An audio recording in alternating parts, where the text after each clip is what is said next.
Hello student, मैं doctor Bharat Kumar और आप लोग पढ़ रहे हैं भारत का भूगोल। भारत के भूगोल में हमारा जो टॉपिक चल रहा है उस टॉपिक का नाम है जनसंख्या संरचना, पॉपुलेशन स्ट्रक्चर। पॉपुलेशन स्ट्रक्चर में आज हम लोग बात करने वाले हैं साक्षरता यानी लिटरेसी के बारे में। साक्षरता किसे कहते हैं? सबसे पहले परिभाषा, डेफिनेशन।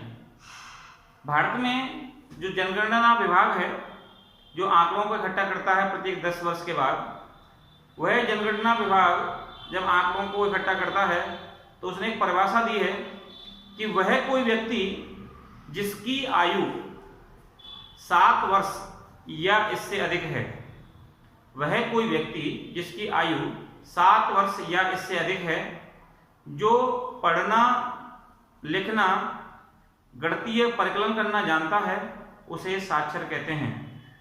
वह कोई भी व्यक्ति जिसकी आयु 7 वर्ष या इससे अधिक है, जो पढ़ना लिखना गणितीय परिकलन करना जानता है, उसे साक्षर कहते हैं। ये परिभाषा प्रत्येक देश में अलग अलग होती है। कई देश तो कम से कम ग्रेजुएशन होने को ही साक्षर मानते हैं, लेकिन भारत में केवल 7 वर्ष या इससे जो ज़्यादा आयु के व्यक्ति होते हैं, जो केवल पढ़ना लिखना गणितीय परिकलन कर लेते हैं, उसे साक्षर कह सकते हैं। भारत की अगर हम बात करेंगे तो जनगणना 2011 के अनुसार भारत में औसतन 74.04% लोग पढ़े लिखे हैं। भारत की जो साक्षरता दर है वो है 74.04। ये औसत है, महिला और पुरुष दोनों की है 2011 के आंकड़ों के अनुसार। इसमें जो पुरुष हैं यानी मेल हैं उनकी साक्षरता है 82.14, जबकि जो महिलाएं हैं जो फीमेल हैं उनका साक्षरता दर है 65.46। आंकड़ा एक बार फिर देखेंगे, औसत साक्षरता 74.04, पुरुष साक्षरता 82.14, महिला साक्षरता 65.46 आती है। तो ये साक्षरता की दर है जो 2011 के आंकड़ों के अनुसार देखी जाती है। अब भारत में जो साक्षरता दर पाई जाती है वो प्रत्येक राज्य में एक जैसी नहीं है। किसी राज्य में साक्षरता ज्यादा है तो किसी राज्य में यह साक्षरता की दर कम भी पाई जाती है।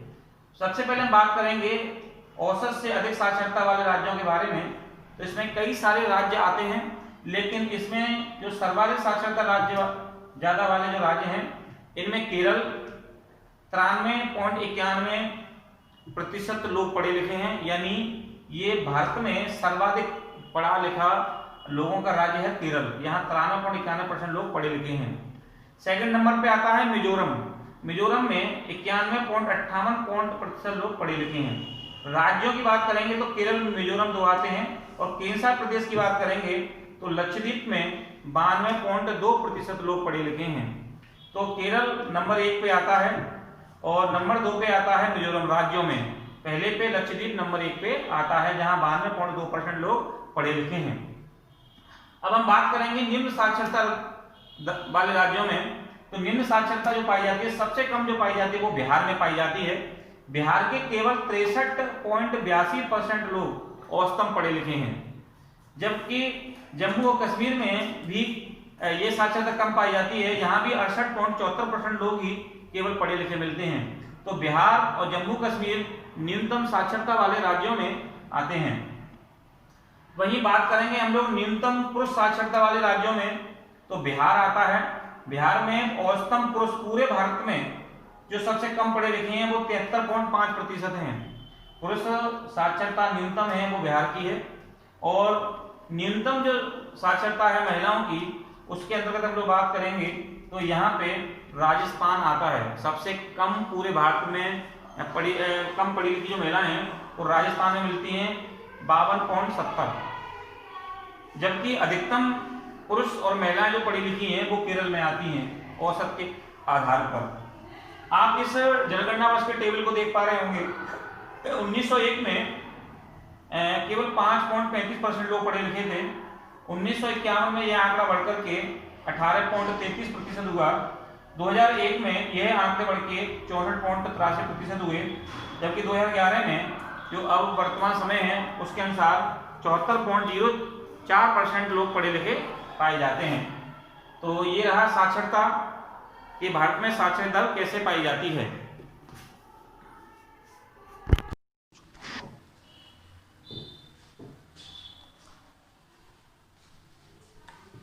इसी प्रकार अगर हम लोग भाषाई वर्ग को देखें कि भारत में कौन सी भाषाएं बोली जाती हैं और या पूरे विश्व में कौन सी भाषाएं बोली जाती हैं, तो उसके बारे में हम लोग बात करेंगे कि सबसे पहले मैं आपको बता दूं कि पूरे विश्व में सर्वाधिक बोली जाने वाली जो भाषा है वो इंग्लिश लैंग्वेज है या अंग्रेजी भाषा है। दूसरे नंबर पे चीनी भाषा जिसको मंदारिन भाषा कहते हैं नंबर 2 पे आती है, और नंबर 3 पे हिंदी आती है। हिंदी भाषा विश्व में 33.7 करोड़ लोगों के द्वारा बोली जाती है। पूरे विश्व में 33.7 करोड़ लोग जो है वो हिंदी भाषा बोलते हैं। भारत की अगर हम लोग बात करेंगे भाषा के बारे में, तो ग्रिशन ने सन 1903 से 1928 के बीच में एक सर्वेक्षण किया था, और उस सर्वेक्षण के आधार पर भारत में लगभग 197 भाषाएं और 544 बोली जाती थी। ये 1903 से लेकर 1928 का सर्वे का डाटा है कि उस समय 193 भाषा और 544 बोलियां बोली जाती थीं। भारतीय संविधान की अगर बात करेंगे तो वर्तमान समय में 22 भाषा को राष्ट्रीय भाषा का दर्जा प्राप्त है, जो जैसा कि हम लोग जानते हैं कि अनुच्छेद 341 फर्स्ट के तहत हिंदी को भी राष्ट्रीय भाषा घोषित किया गया है।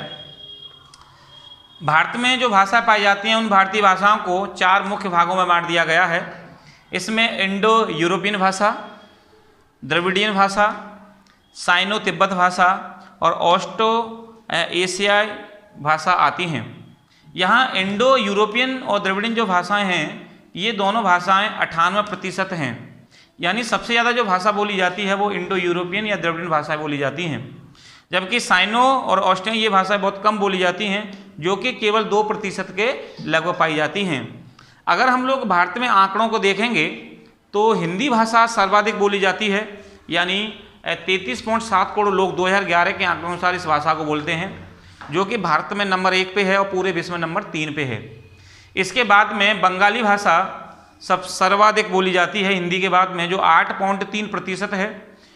इसके बाद में तेलुगु भाषा 7.87%, मराठी भाषा 7.45% बोली जाती है।